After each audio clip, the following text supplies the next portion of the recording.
In today's video, I'm going to break down some of the key catalysts for Q2 and take a look at some of the altcoin sectors, which I think could be the strongest performers from the month of May onwards. Why am I preempting things a little bit in today's video? Because I believe that it's important to be positioned early, before the masses. So that's why today I'm going to hopefully give you some coins that gives you enough time to accumulate before we see the Bitcoin halving and any subsequent rally that may come after. I'll go through the data, look through past halvings, statistics, and more in today's video to give you a better grasp of where we currently sit in the market. And if you like being early to the latest trends and narratives in crypto, make sure you click that subscribe button down below and hit that post notification bell. On this channel, I post altcoin guides, picks, updates, trading strategies, and more to help you succeed in the market. Thank you to everyone that's been supporting the channel over the last few months. The growth's been amazing, the community's been amazing, and I can't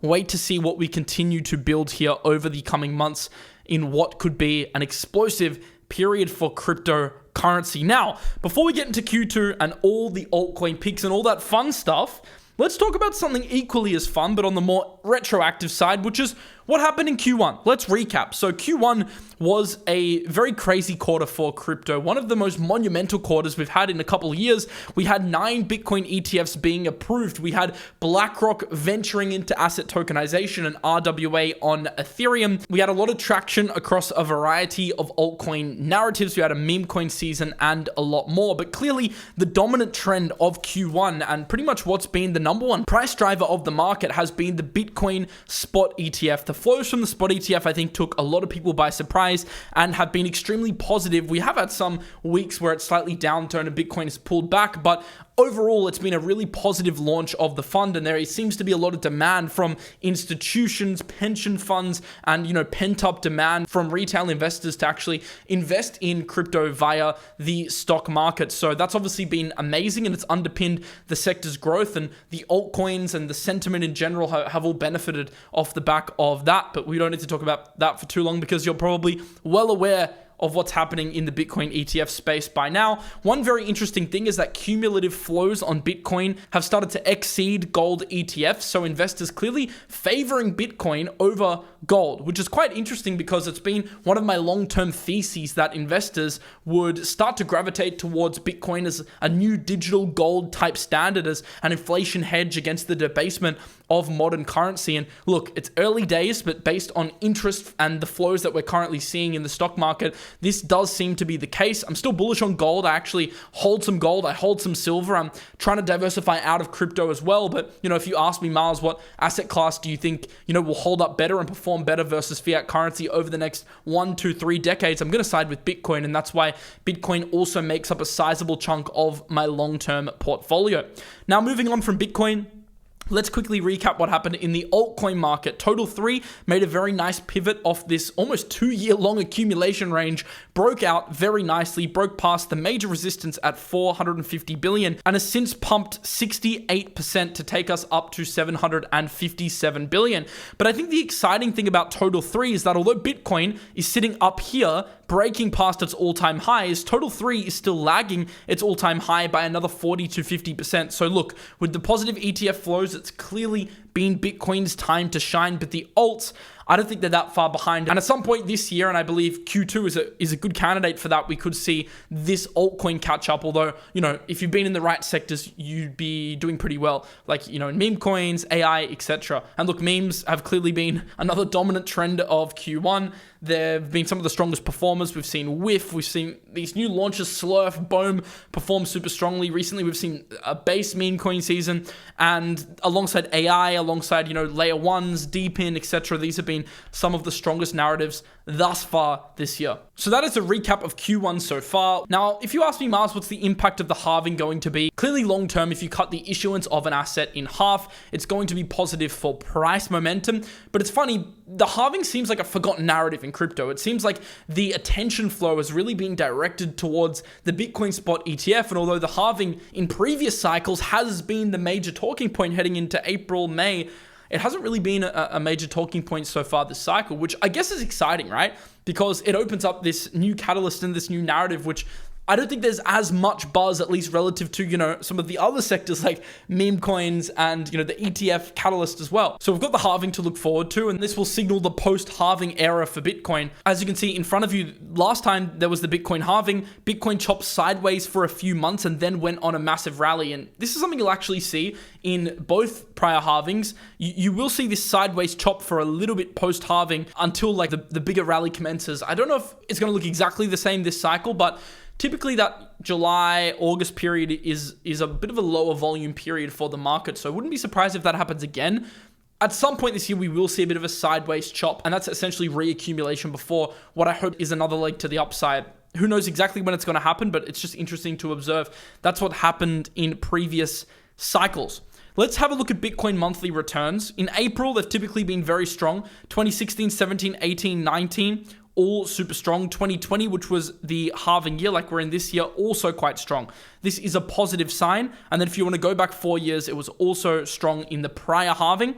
Heading into May typically starts to exhibit a little bit of weakness.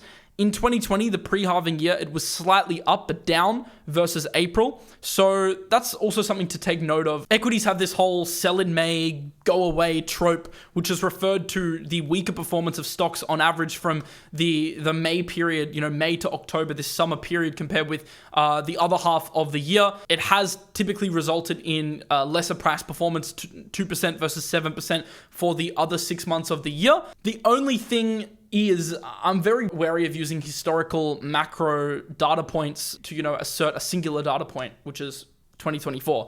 So I'm wary of making investment decisions on an old adage, which, is applied over an extended period of time. This is crypto we're talking about here. We're in a year where we haven't really seen any catalyst like this in history before for crypto in lieu of the ETFs and a lot of the hype that's now being generated for the market. So I'm wary to look into this stuff too much, but do keep note that, May and this period in summer typically is a slightly weaker performing period for stocks and even for crypto compared to the other months of the year. The stock market, though, is looking super strong. It's in price discovery, so it keeps making new high after new high. And as I said, I think there's a lot of growth left in the altcoin market as well. Now, I do think we get major pullbacks. So this is the point I want to make before I get into altcoins for Q2 here. I don't think it'll be smooth sailing. I think we're going to get these pullbacks. I think we're going to get, at some point, a bigger shakeout and maybe a sideways chop, as I alluded to before, a month or 2 months where it tests your conviction. These are going to end up being, at the end of the cycle, after it's all said and done, retrospectively, the best accumulation points that you could possibly get for the cycle. So I do think we're still technically in an accumulation phase. We're not in a bear market accumulation phase, but we're in bull market accumulation, which is indicative of these earlier phases compared to, phase 4 and 5 when the bull market really heats up and goes into that blow off top like we saw in 2021. And look, if you look at the altcoin market, I'm about to spew some hope here, but this is genuinely how I view the market. If you look at the bottom of this channel where we began the pump to the current altcoin market cap, we're up 132%, which is essentially a 2x. So far, this isn't a crazy pump. This is a pump, but this isn't by any means like a nuts altcoin season. If you look at the prior Bitcoin halving to the top, altcoins pumped 1,939%. Right now, we're about 139%. So we're like a 10x off, a 9 to 10x off the previous price performance from halving to the top. So look, at some point, I think altcoins perform really, really strongly. So the name of the game essentially is using these major dips to accumulate quality alts in sectors that can outperform. So that's why now I want to shift attention to what are those sectors that I think are going to outperform in Q2? What's the market showing us? What catalysts do we have in Q2 for altcoins? And what are the alts that I'm focusing most on? Because look, you can't spread your portfolio amongst 20 sectors. You have to kind of hone it down and become more of an expert in a few niches if you're to really build like a high conviction portfolio that can outperform this cycle. So I'll give you an idea as to some of the trends that I'm looking into now, and if we do get these shakeouts, what kind of coins I'm actually actively accumulating. The first sector is RWA. RWA is pretty much the hottest sector in crypto right now. It's one that I've been talking about for a long time. probably over a year, 2 years. But I'm glad to see that it's finally getting the love and attention that it deserves. And it really took BlackRock to enter the tokenized asset race with their new fund on the Ethereum network to finally kick this into gear. We saw Larry Fink coming out and speaking quite glowingly about how he perceives the future of asset tokenization, bringing stocks, bonds, and yield and real estate on chain. We saw Ondo announce their new global markets initiative, which is a new paradigm for securities tokenization, allowing you to trade equities, bonds, etc. on chain, which is absolutely massive. Of course, they're one of the premier platforms for earning on-chain yield and pretty much the RWA leader. Look, Ondo has pumped a lot. I'll touch on Ondo for a second. It's clearly an altcoin that I'm very bullish on in the RWA sector. It's at 89 cents. I have been talking about it since I think 20-30 cents. I actually invested in Ondo as an early investor. So look, I am significantly up on my investment, but I still have higher targets for Ondo. It's at a $1.2 billion market cap, 8.8 fully diluted, but the vesting schedule is, protracted. It's pretty delayed. So not a whole lot of supply is going to be hitting over the next 6 months. If RWAs keep kicking into gear, I do see this one going higher. So any major dips on Ondo, and we do get them. We went from 58 back down to 41. We went from 80 back down to 60. We went even recently from 96 and pulled back down to 80. These are the dips I'm looking to accumulate on Ondo. And look, this is one that can continue to perform well, especially if RWA continues to be a narrative in the market that takes hold. What are the other bets that I like? Pendle, another one I've been speaking about since $1. They keep pushing higher. Major dips on Pendle I like. Mantra's one that I've been taking a position in recently. Scrolling down the list, there are a few other bets which are interesting. Always keep your eye out for the newer RWA stuff as well, because I think these can perform well. I think there's a lot more money being invested into this space now, so there's going to be a lot of great products that end up launching. Centrifuge is one of the top bets in the sector. Also look when RWA pumps at what responds the strongest, because that gives you an idea as to what the market is viewing as an RWA proxy. There are a couple of upcoming ones which I think are cool as well. You've got Red Belly, which is an RWA L1, Lingo, which is an application that offers rewards via real-world assets to power their reward system. So lots of new interesting stuff launching in the RWA sector, and it's one that I've got my eye on.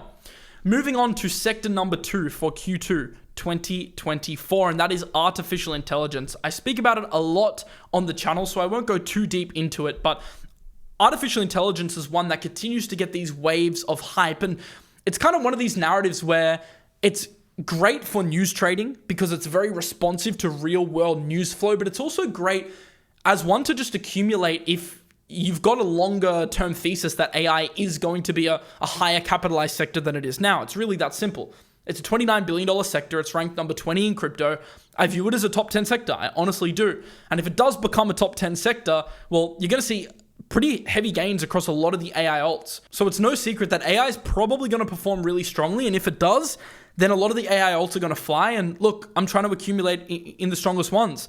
I can kind of list them off now. I know I've covered them, a lot in previous shows, but, Render and BitTensor are your safer type AI plays. FET, Agix, and Ocean are talking about merging into one token. I'll actually go onto my Twitter and I'll show you what I'm talking about right now. This would pretty much create a new powerhouse in the AI sector. You can see here, FET, Agix, Ocean considering merging their tokens into an ASI token with a $7.5 billion FDV. If this happens, that will pretty much be the ultimate proxy for AI. So keeping my eye on that. Moving down the risk curve, Golem's doing some interesting stuff.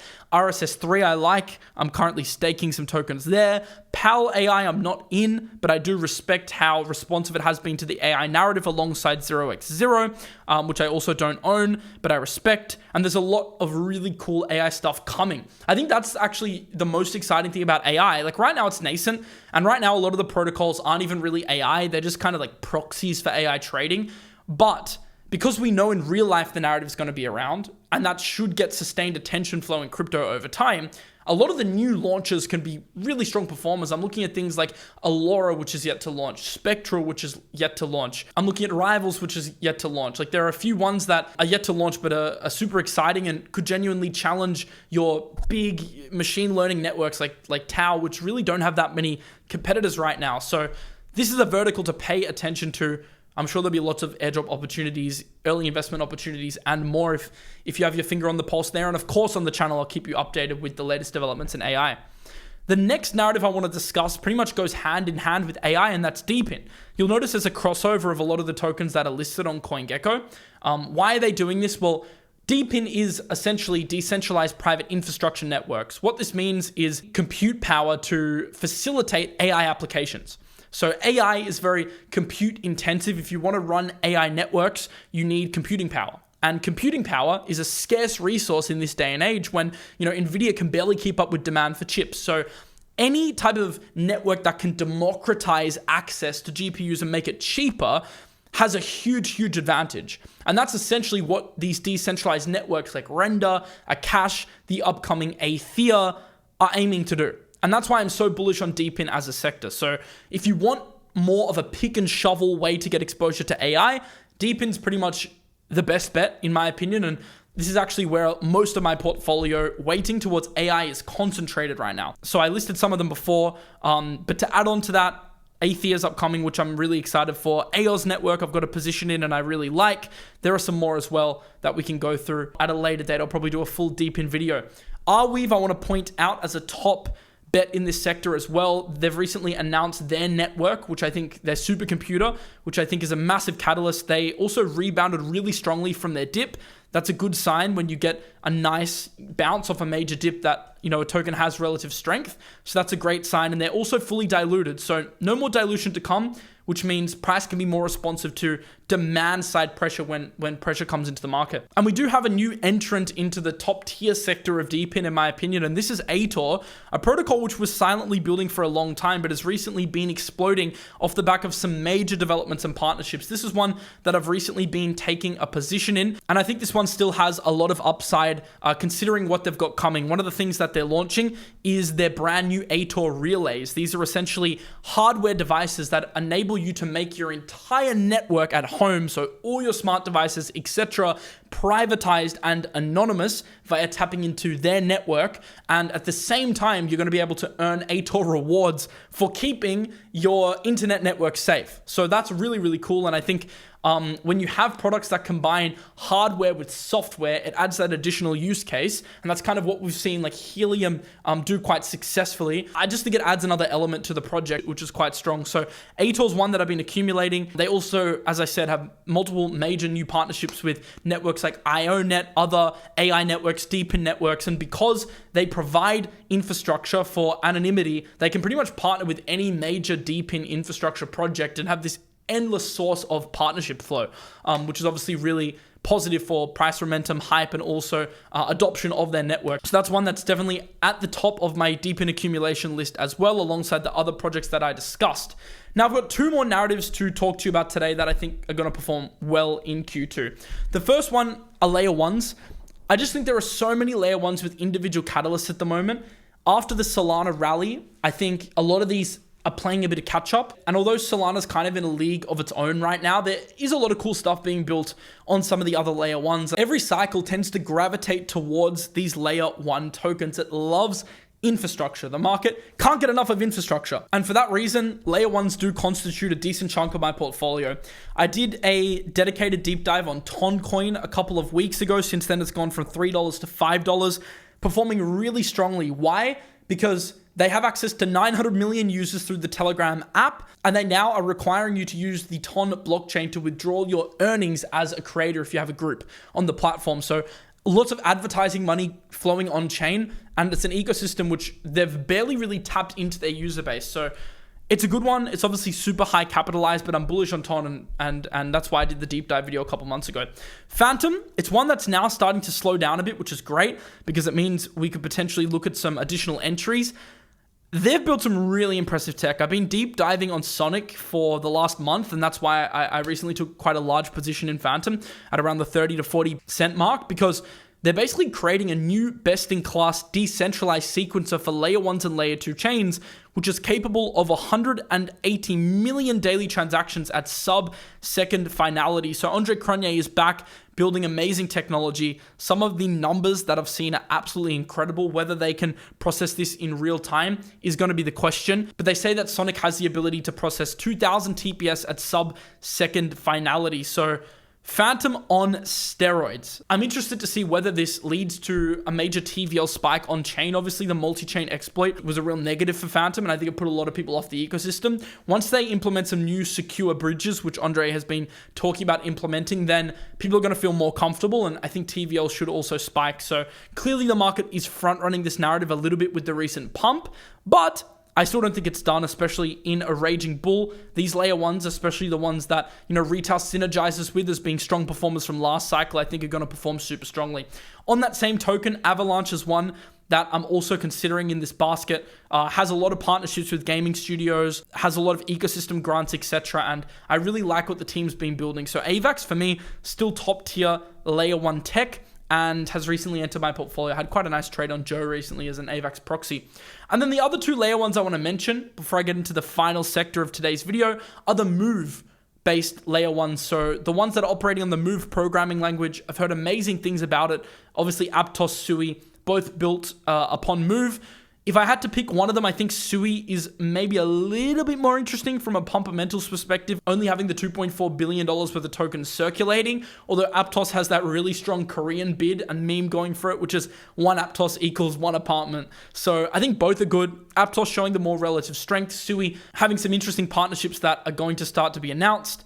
And yeah, Sui I probably prefer out of the two, but both are probably deserving of a place in your L1 portfolio if you're bullish on L1s. And then the final narrative is gaming, ties into the recent DePIN narrative I was discussing because DePIN also powers gaming. So you'll kind of notice AI, DePIN, gaming, holy trinity for me, L1 infrastructure, all my theses kind of combine based on where I think crypto is going and where I think there's the most upside. And obviously gaming fits the bill, and I've been building positions across, your safer plays like IMX, like Beam, like Superverse, and then capitalizing in some of the gaming studios like Echelon Prime. I told you about that at $3. It's now 24, so it's a 7x. Also, some of the gaming studios like Vulcan Forge. I took a position in Aether Games. And then some of the individual games as well. Marvia has luckily dropped. This is one at a 179 mil market cap. I think it's in the billions of FDV that I like. Shrapnel I like as a game as well. Many awesome games, Illuvium. And then some of the upcoming ones could genuinely be a catalyst for gaming. I think once the industry sees that first AAA title, like if Gunzilla succeeds, which is Xbox, PlayStation, it's going to kind of cause this wealth effect, I think, for the entire gaming industry. It's really going to be a net positive for gaming as a whole. So if you're looking for catalysts, look no further than Off the Grid by Gunzilla Games. It's going to be an amazing game. I'm an investor in it. I think it's going to be incredible. I'm really excited for that. Chrono Forge as well. This is also, in my opinion, a top tier game. They've got super cool graphics, a really fun, like gamified factions model where you can raid, quest, forge. They're built on Immutable X, multiplayer action RPG that I'm super excited for. You can see the graphics here look really, really awesome. And very soon I'll give you some updates on some of the latest stuff you can get involved in. They've got a free mint coming, potential airdrop opportunities, etc. So excited for Chrono Forge, but that is pretty much it for the gaming side of things. I'll do like deep dives on each of these sectors later, but I want to give you a broad overview in today's video of the sectors and coins that I'm looking at. So I hope you enjoyed today's show. Q1 has been fantastic so far. Looking forward to April, which is the Bitcoin halving, but also looking forward to what the next few months of the year will have in store, because now is the time to position for those months. Look, I don't know exactly when the altcoin market's going to pump. I don't know exactly how long we'll be in this range for, but what I do know is that once you have conviction in a narrative, once you have built a strong thesis, eventually that's going to pay off. It takes perseverance. It takes mental fortitude. It doesn't come easy because you have to put up with these dips to get the final reward. You have to put up with these boring periods, but I think in the end it's going to be very, very worth it, and that's why I'm just super excited for the rest of the year, 2025 even. I mean, in previous cycles, it's actually been the year after the halving where alts peak. Obviously, we're slightly left leaning, so you can make the argument for an earlier peak, but if that's the case, then we have still a lot to be excited about. So yeah, hope you enjoyed this video. I'll continue to put out these daily videos to help you in the market. Might miss a couple days here and there because it's currently the Easter period, so I've been a little bit busy. But I hope you have a lovely rest of your day, and I will see you in the next one. Peace out.